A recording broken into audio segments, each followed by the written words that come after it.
I'd like to thank all of you for being here. I'd also like to thank Sheila Ruin and Crooked Tree Arts Center for having me, and of course, Bill and Goodhart for having me up here. It's been a wonderful experience thus far. I have, well, 5.5 more days in my residency here. And then as soon as I get back, it's time to go back to school. So I'm gonna milk it for all that I can in these next few days. I want to start my talk a little differently today because I wanted, kind of end it by talking about what I've been working on since I've been here in Northern Michigan. So this will be a little bit of an adventure. Okay. Um, so in a lot of my work, I usually work very large. I love producing large paintings, large scale murals, but I always start small. And I usually start by working on smaller works that people usually don't get to see. A lot of my smaller works, whether it be work in my sketchbook or just work that I really kind of just do just for me, really informs my larger pieces. And so in the last few years, let me start before that. Before 2020, I would do a self-portrait, I don't know, once every 2 or 3 years. And when 2020 hit, there was so many changes, in our world and in our personal lives, and definitely in mine.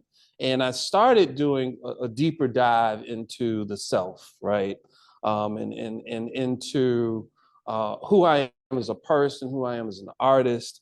And so I started doing these smaller images, self-portraits, where I would I would silk screen my image on recycled watercolor paper that my students would work on. And as an art teacher, your students would make a couple marks and they say, "Oh, this is terrible," and they want to throw the paper away. Well, I would save all those papers.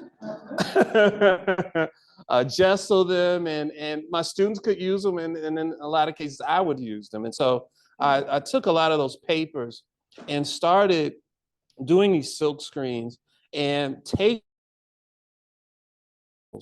and putting them into my self-portrait. So I was trying to come from a place that was, for me, a little bit more authentic, a little bit more about play and discovery, discovery through materials, discovery, through an examination of self.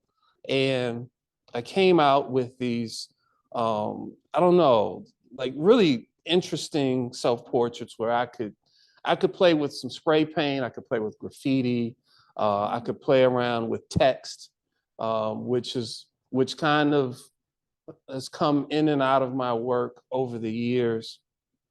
And so from these smaller works, I then moved into some small paintings. And so I embarked upon us doing a series of self-portraits where I would kind of bounce back and forth between acrylic and oil, where I was trying to explore different emotions that I felt in 2020, and trying to process and reconcile, everything that was happening in the world. And so, I'm trying to, in these, explore grief, anger, sadness, peace, reconciliation, and it's really nice in doing these smaller works. I'm able to work out issues and problems that I can then take to my larger pieces. And so from those smaller paintings, then I can get back to my sweet spot, which is my larger works. I'm a big comic book guy. And so, Marvel and DC have these these comic books where they just go through and list all of their major characters from their comic books. And so it's cool because then you get an origin, you get the history of the character. And I always wondered, like, what if I did that for myself? What would that incorporate my love of portraiture and dealing with self-portraiture, and also my love of water? And so in these paintings, I started taking excerpts from my sketchbook where I, in researching and talking about water, whether it be the Great Lakes or in this case, water and how it functions in our bodies. Um, I would often write down. I'm one of those people, I just can't read it. I have to read it and then I have to copy it and write it down in order to retain the information. So then I started taking what I was writing and putting it into the painting. So it's hard to see, but discussing, what happens when water is deficient in your kidneys. What happens if you're not properly hydrated in your lungs. I've asthma, and so a lot of times instead of relying on my inhaler, I have to ask myself, like, Senghor, have you had water today? Like right now? All right. And so these kinds of investigations have really been something that I've been focused on in these last 5 years. And so there was a point, oh shoot, I didn't get the title on this, I'm sorry. But there was a point in 2020 where someone asked me if I was painting at that particular moment. I was like, no, I can't paint right now. I'm sad, like there's so much going on. In the past, I could only paint when I was in a very happy place, which is kind of unusual for an artist. Usually, artists the opposite, right? And so they were like, "Well, wait a second. What are you feeling right now?" I was like, "I'm feeling fearful." They said, "Okay, well, what does fear look like in a painting? Like why don't you paint fear? Why don't you take this on as a challenge?" And so I'm kind of was able to go from just a static head and shoulders self-portrait to a more full body investigation, into what I was feeling, what I was going through at that time. Um, and so, it goes from, these deeply emotional portraits to ones that were a little bit more pensive and reflective. I did these during the time period where at school we were teaching via Zoom. So, there was that year where we were in school and we were out of school. And when we were back, okay, go home again. And so a lot of times it was hard to be in communication with students who aren't present with you because you're missing that exchange of energy and that exchange of understanding and just developing those personal one-on-one relationships with students. But we did have a self-portrait assignment.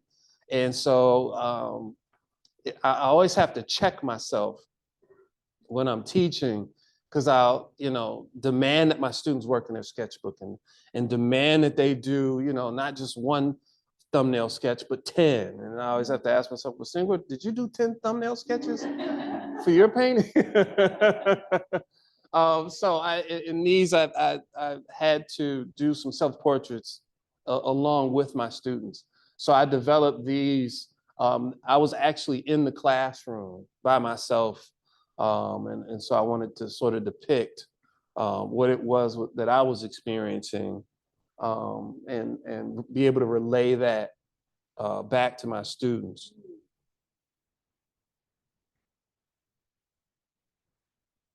And then I always have to return back to water. So I'm always having this volley back and forth between portraiture and water.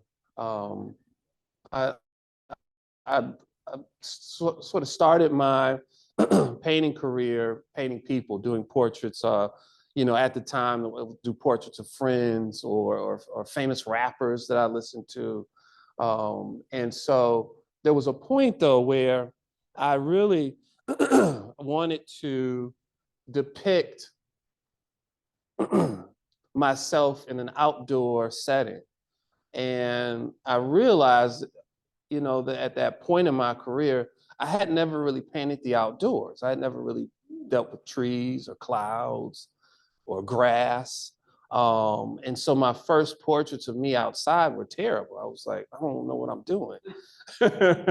And so I embarked on this formal journey. Like, okay, I want to learn how to paint clouds. I'm just going to do all these cloud paintings. And then it was grass and trees. And when I finally got to water, I absolutely fell in love. And there was something about the flow, um, and me being able to sort of tap into a more abstract way of working, that I felt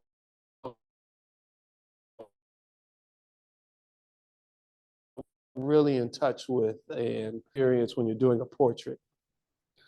Because in a portrait, you're always trying to get the piece to look like the person, or you're trying to get the nose right or the lips. um, oh, thank you. Thank you. Yeah, that's actually a school assignment that the kids have to do. So it's been cool. I've been drawing lots of hands over the years. So I like that. I'm glad you said that. That hands is, I'm always afraid of hands. It's the last thing I paint in a lot of cases. Um, so in these paintings, I was really trying to have this full integration between myself and my subject matter, and in a very direct manner.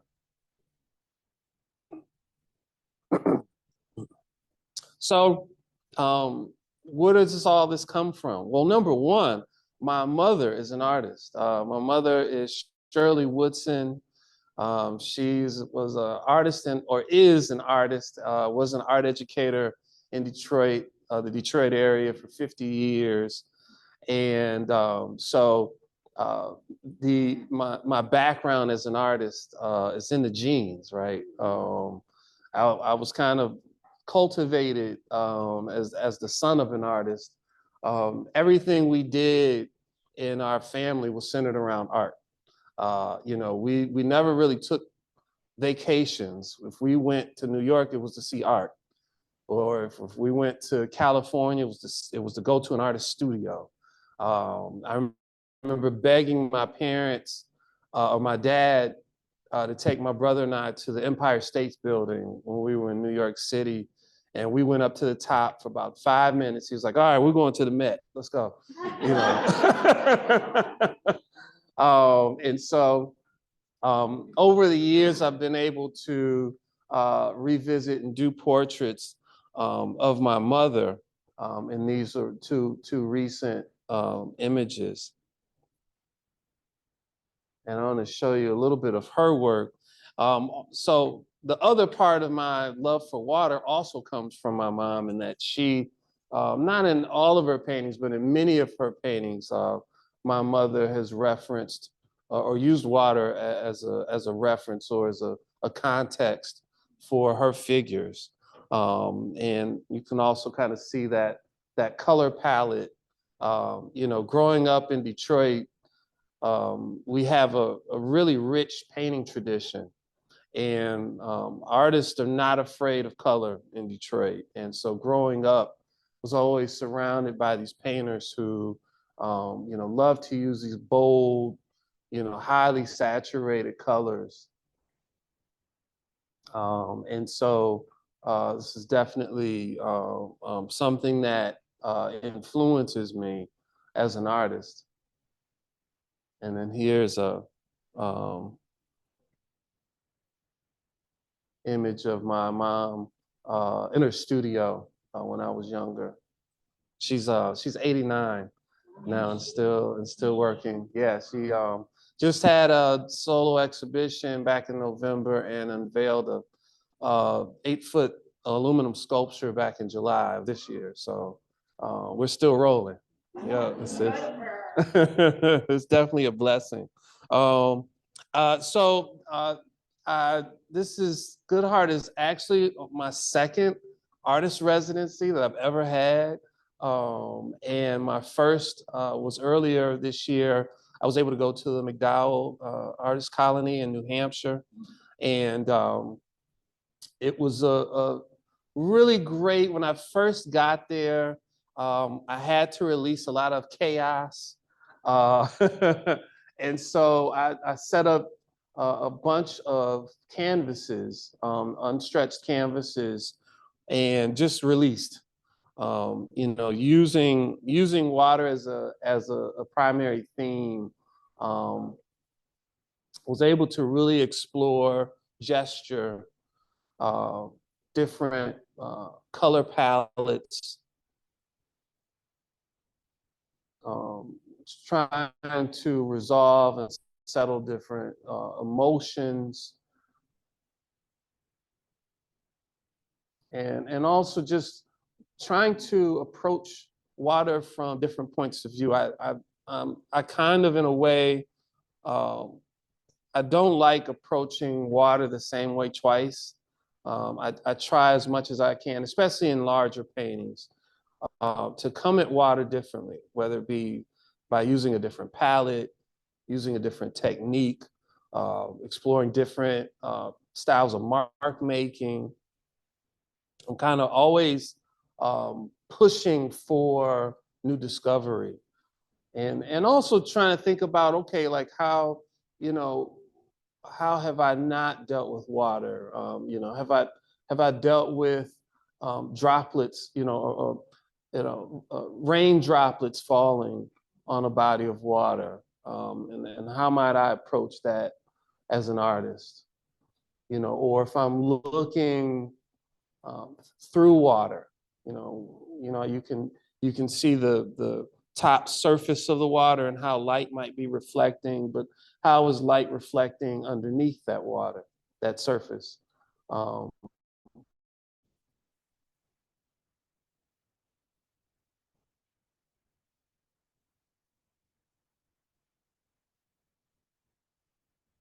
and so then these again inform my larger works.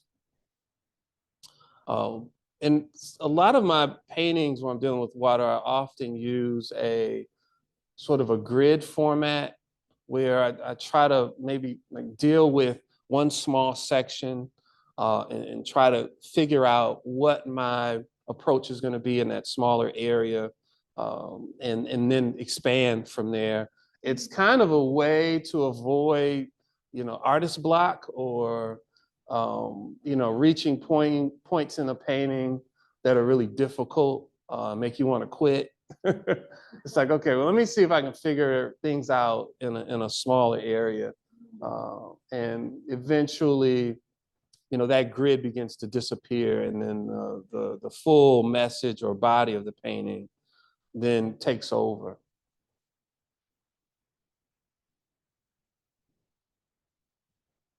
And also getting back to um, not just focusing solely on the water, but more of a full seascape that includes the sky, surface of the water, and then what may be happening underwater. And then from there, I'm always then, reincorporating the figure, and thinking about, how we interact with water. Uh, I feel like, and it's more so reflected in the earlier works, but us being surrounded by the Great Lakes, it's weird. I feel like in Detroit we don't talk about water enough. Every time I visit an area like this in some other part of the state, there's always a conversation that I have with someone about, or that I had just had a few minutes ago about the mussels you know, and how that affects fishing, and you know, what is happening with pollution in our waterways, and then of course in Flint, you know, having their water system destroyed, and knowing that that is happening in other places in the world. And I don't know, for me, I feel like initially I was painting water because it felt good, and it was a nice thing to experience as a painter. But as time went on, I had to think more and more about, okay, well, what does water mean to me personally? Like, what is it like on a personal level? What are my interactions with water? Am I painting this because I'm yearning to be in water? Are there larger issues that are coming through in this work that maybe you know, operating in the subconscious as a painter? So these are all things that I'm constantly trying to, or that I'm thinking about and trying to reconcile in these works. A lot of the subjects in some of these paintings are friends of mine, other artists, models, and thank you. So this is I did this a couple years ago. This was one of the I've done large murals, but this is like the largest, I don't know, like studio painting that I've done thus far. And this is based on a trip I took to Miami, and I went and visited with Jamani Anamdi, who runs an art gallery down in Miami. And so I spent a day with he and his family, and they had other family that were in town. And he and I had such remarkable conversations, you know, coming out of COVID, and, you know, going through these life-changing events and talking about what it meant to be a man, you know, what it meant to be a man and a part of a family. And I wanted to create a painting that in some way encapsulated my time there. And so this is what came out. And so it's like a full interaction with myself in water, as well as his family and the dogs. Thank you.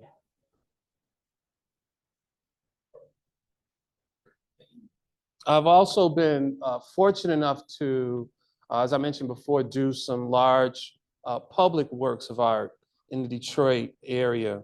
This is down in the DeQuinder Cut in downtown Detroit. And it's, you can see it better on this one. It is a thoroughfare through which people can walk, jog, ride their bikes, skateboard. And it's right, if you, the image over on the right, uh, if you go up the hill and to the left, you'd be in Eastern Market. You know, if you've ever been to Detroit and been able to go to Eastern Market on Saturdays, it's like a huge farmer's market. But yeah, and so they have done, the city has been engaging with artists a lot more in recent years, and um, you know, commissioning artists to do more public art projects. You can, oh yeah, you can kind of see thoroughfare, and you can see there's another work of art up on the bridge there. Did that used to be a bridge across there? Yes. Yes. So this used to be a railway. There used to, trains used to come. No, but I meant like and yes. Yep. Okay. Yep. Yep. Trains used to come through there. And so, yeah, some of these bridges had to be destroyed. You know, these overpasses had to be destroyed because they were just in really bad shape. And so, but on these walls, And if you were to go down to the Quinter Cut, you could, walk down, and there are murals on all of these walls, all the way down to the river. So I was fortunate enough to be able to work on one of those. Oh no, this was so sometimes you're dictated by budget, right?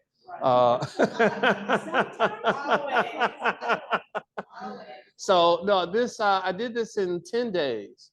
And I had to rent a lift, and the lift was a 7-day rental. And if you wanted to rent it again, you had to rent it for another 7 days. So yeah, so I did everything I could up top. And then in those last few days, I worked along the bottom. But yeah, so yeah, this was a 10-day project, and I had 2 assistants. Especially for these larger projects, I'd like to hire. I often hire former students or other artists to help. Yes, yeah. So this was a more recent project. This is a part of the revitalization of Michigan Central train station in Detroit. And so this is, well, I have another image you can see. These are 3 water cisterns, and my work was printed on large sheets of vinyl and then wrapped around the cisterns. And so, right, no, well, no, the person who installed it.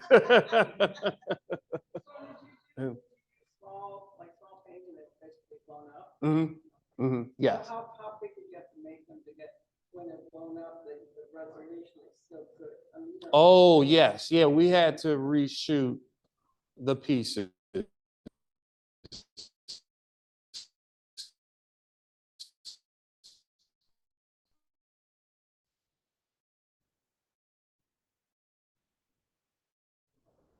I mean, I always take pictures of, and yeah, and the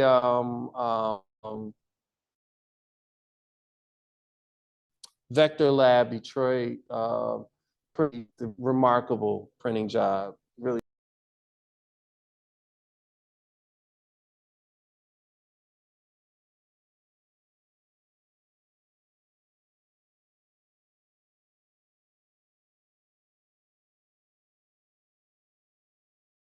Pieces installed. This has all been, all the landscaping has all been redone. So now there are trees and bushes and flowers. I definitely need to go back and reshoot with all of the landscaping done. Right. Yes. I've been down to is it the train station area? Yes, yes. So where is this? You can. Parking garage or something? Where is this in relation? Oh, I see. Wow. That's a great picture. Yeah. The yes. Oh my God. Yep. So that's Michigan Central train station there. And so this is Bagley. So this takes you right over into Mexican town. And if you've ever been to Mexican Village restaurant, it's over right over here. Yep. So is this a schematic thing? This is how it's gonna, obviously a wide angle picture, but they're gonna revitalize all these. Yes. So this is, yes. This was back in 2022. So yes, now the parking lot is finished. My work is accompanied by 2 other artists' work on the parking structure. So there's a light and sound artist who has a work to the right of mine now. And then along Bagley, there's another mural. It's one of those murals that is kind of like shaped like this. So as you walk by, it changes. It's pretty cool. It's pretty cool. And like I said, all this has been totally re-landscaped, redone. So yeah, they've done an amazing job on this area of the city. And so yeah, I'm so happy and privileged to be a part of it. And so here I am in a good heart, and and during my time here, I've been able to see and experience Lake Michigan in a way that I have never been able to in the past, and be able to see water a little differently. And the color's different, the waves are different, the flow is different. I've also been able to, there's a wading group that goes in and wades at around 5:30 every day. So, no, in the evening. No, goodness, no. So when I first got up here and it was really nice and hot, I was able to, getting in the water, the heat was able to balance the coldness of the lake. And so since I've been here, I've been, again, getting back to the sketchbook, back to smaller works, to try to work out ideas, trying to now approach water with a different palette, different color schemes, and from a different point of view, trying to capture the violence of the water, but also the peace of the water, trying to experience it during different times of day, times when the water's still, times when the water's upset and angry, got an attitude. And again, trying to use different techniques, trying to approach water from a whole new vantage point, and trying to figure out a new vocabulary that I will then take to larger surfaces. And so I'm not showing all of them, but I've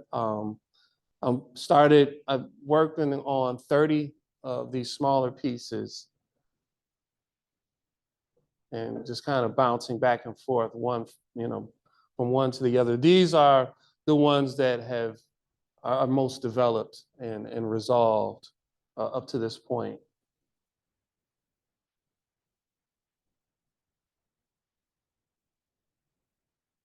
Oh, that's it. Yes, are any questions or comments? Yes, yes. Okay, where are you staying in Good Heart? Are you in Good Heart? Yes, yes. Yeah, all right, on Lambkin, right. Okay, Yeah, okay, Lambkin, yeah. okay. All right. And artist in resident cabin. It's Cabin. not really a cabin, but it's a But, okay. house. Yeah, okay. yes. Fabulous. Yeah, right at Is there more of you? Are you so artist? oh no, this is me. There's me, then there's me, then there's me, no. Yes, yes, yes, yes. Oh, okay, okay, yeah, no, and it's I appreciate the isolation at the previous at McDowell. It was much more communal. There were like 30 or 40 people there in New Hampshire. Yeah, yeah. So it's good, just a different residency experience. So I'm glad to have this time just for myself. Yeah. Yes. You have such vibrancy in your work. Like I feel like I'm an artist myself. I'm currently at Stamps. Oh, cool. Yes. Go blue. You're also a graduate. Yes. So like, where do you find your color palettes, and where does that inspiration come from? I know you mentioned Detroit, certainly your mom, but like, are there other places just when you're like walking around that you find like color, or how does it come to you? That's a good question. Yes. I mean, color for me is I'm using it to evoke emotion and to represent whatever it is I'm feeling in the moment. But I also see it as a formal challenge. I'm always searching for a new palette. I'm always asking myself, like, okay, like the last 10 paintings you've done, you've used blue. All right, like, is there another color that you can use to, to express yourself? And so then I might move into a green period or earth tone period. So yeah, I'm usually thinking about color in that way. I think that is kind of, in trying to, deal with color differently. And, you saw in those other larger pieces, I've used a lot of blue in the past. And so, I'm trying to see, like, how can I use red in water and not evoke anger, or, how can I use it so that psychologically it taps into a different kind of emotion. Same thing with green. How can I use green and not make it, and paint water and not make it look like a landscape, right? So I'm thinking about those kind of challenges in these smaller works before I go to the larger canvases. Yes, yes. What's the process for getting an artist? Oh, How do you find out about them? there's several sites. I know two that I use are, one is called Cafe, CAFE. Another is the Alliance for Artists, something, something, something. Artist Community Alliance, yes, yes, yes. So there's sites like those that exist for artists, where you can go in, create a profile, and then you can just go down the list and see, what may interest you. And on those sites, you'll have grants, residencies, fellowship opportunities, exhibition opportunities. And it's great. It's great for seeing what's out there, figuring out what applies to you. And you can also kind of map it out on your calendar, like, it's yeah. So those are two sites, and I kind of branch from there. But also, and then just talking to other artists too, is very helpful. Because some things you might want to apply for, and an artist be like, yeah, no, don't go over there. Like, go to this place. They'll treat you right. Yes. Okay, so thank you for all of you here today. I love your work. I love seeing your murals. Sheila sits on the Petoskey Public Art Commission. I hope we will keep that in mind as we look at potential things to apply for, because occasionally we put out calls for public art, and a lot of your work would certainly be welcome in our community. Oh, awesome. And then the other thing I just want to say, for those of you who have more questions about Good Heart Artist Residency, two of those also are here today. They're the founders of the residency. Pop your hand up. Is also a part of the residency. He's an employee on staff. Oh, yes. A lot here with this. I know there are a lot of residency supporters in the room today, and I want to thank them for their support. And I get the honor of being on their board, so I hear a lot about the residency and know a lot, communicate a lot with Phil and Sue. So Yes. if you want to know more about the residency or application for that residency or anything, talk to you. Yes, absolutely. Thank you. And thank you to the board. And I forgot to thank you, Jeremy, as well. Yes. I just had a question, you being a teaching artist, Yes. and, teaching is a whole nother way to create it. During the school year, how do you keep your energy up? Oh. Your art. Great question. Yes. So, so my strategy during the school year, I start as many paintings as possible, because a lot of times my time in the studio is broken up. So I try to make it a point to, if I have an idea, I try to get to the studio as fast as I can and try to get it started, get the idea going, because I may not be able to get back to the studio for another week or however many days, whatever that looks like. And so that when I get to a break, whether it's Thanksgiving, Christmas, spring, or the summer, I can walk into the studio and I've got no less than 10 pieces already in progress, that I can jump right into. and a variety. So I may have some still lifes going, portraits. I may have some water pieces, small, large, and so I'm not going into June feeling like I have to start from scratch, and because then August is coming just like that. And so, I can go into June and I can look and say, oh man, okay, I'm 60% finished on these 3 paintings. Let me knock these out real quick and then kind of keep that rhythm. So that's kind of the strategy I use to kind of get through, having 2 careers. And sometimes I will bring smaller works into the classroom and work on it with my students. It's really good for them, I think, to see my process and to see that you can be a professional artist. It's not like some far-fetched idea. Right. And they critique my work too. Right, because yeah, well, because I've critiqued their work all year. So like, oh yeah, Mr. Reid, bring it on. Let me see this painting,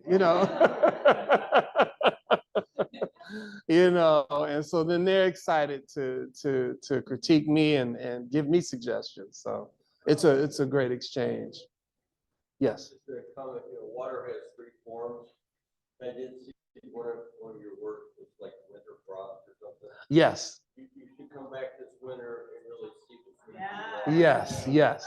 Water makes beautiful forms. The wind, bring a heavy coat. Right. My In your long I have a cousin, his name's Ralph Jones. He's a photographer, and he visits this part of the state right around late January, early February. Yeah. And so, yeah, his photographs he comes back with are amazing. So I may take him up on his invite. Yeah, next year. That would be great. Yeah. Yes. Yes. You talked about how the sketches and studies aren't often seen by the public, and you talked about a lot of your self-portraits coming from a place of you exploring emotions or trying to process things for yourself. So I'm trying to ask which pieces ultimately are for the public or are visible by the public, if so many of them are like just for you.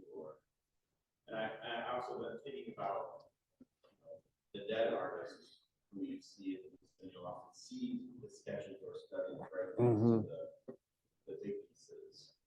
Well, I mean, it's not, I'll say this, it's not so much that they aren't available to the public. It's just that they may not end up being featured in an exhibition.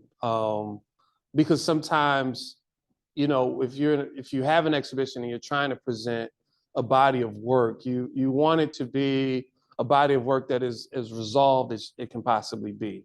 And so sometimes, your sketches, you may have started from way off in left field. And where you start and where you end up may be 2 completely different places. And then also too, I think sometimes, when you do the smaller works, they continue to inform your work for the next several years or several bodies of work. So sometimes I know I want to keep certain things just as reference. There's certain small paintings that I will just bring out every now and then so I can see, okay, like when I, try to paint this person from this angle, how did I handle it in this sketch? And I'm continuing to kind of refer back to that sketch. And if somebody buys it, then it's gone. I'm like, oh shoot, they had all my answers.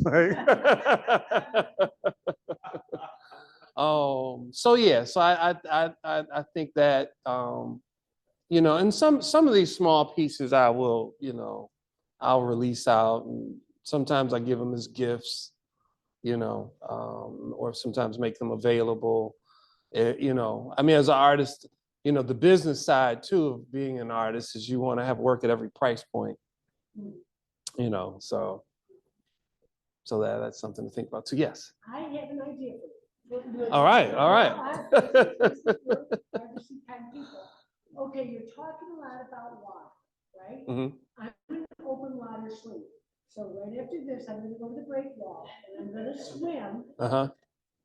And it's a whole world underneath the water. Mm. It is like an entire civilization. And I'm only, actually, I'm going up to my neck, so I can see. And there's almost like a route, and when I swim, it's like, oh, there's that rock. Oh, there's that rock. Oh, this thing is that. And that might be something down the line. It is a whole different experience being in the water, looking down. And it, you know, if you want to go with me between now and then.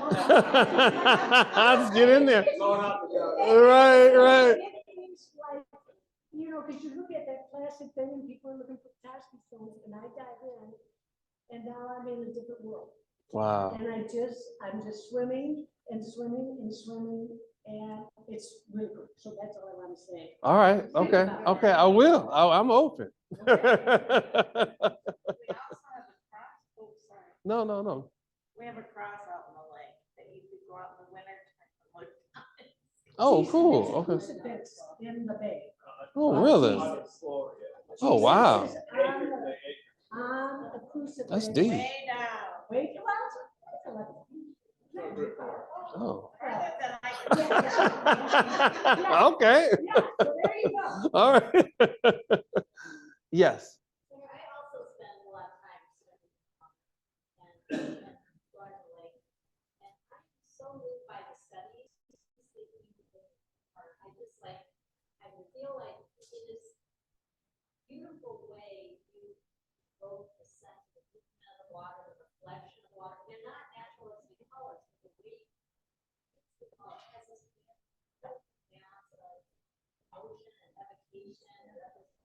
About it for those of us who study water. I'm so curious about your process. Like, how do you get there? Like, how large are these things? What media are you working with? Like, why do you reference photographs? Like, how do you get there? It's like mysterious. I mean, I use all of those things, honestly. I'm using photographs, I'm using sketches, I'm using these smaller works. I look at a lot of abstract art. You know, there are different ways that artists figure out solutions to problems. It's like, you know, when you paint, you know, every time you solve one thing, you create 3 more problems, you know.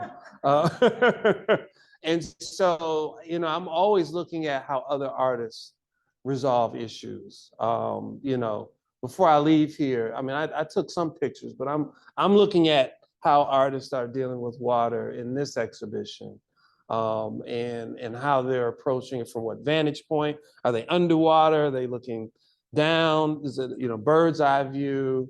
So all of those things play a role in terms of what I reference in my work. Yes. So, your artwork that you showed very closely.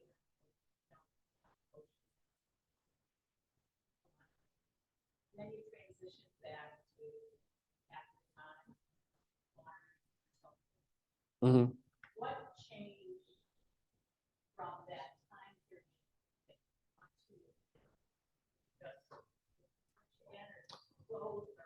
No. There was therapy. There was yoga. I did a trauma-informed yoga course. There were just conversations with people. You know, because especially during that time, we couldn't. You know, you weren't supposed to gather in large groups, so I would have a lot of one-on-one conversations with friends who, you know, were going through life. And so, you know, all of those things played a role. And then also in doing those earlier pieces, you know, where I'm going through those emotions, as I'm painting the emotion, I'm feeling it. And so there's an investigation that's going on internally, where as I'm painting it, I'm thinking about like, what is this emotion? Why am I feeling it? You know, what happened? How do I resolve this? You know, and I'm resolving that internally as I'm resolving it in the actual painting itself. And so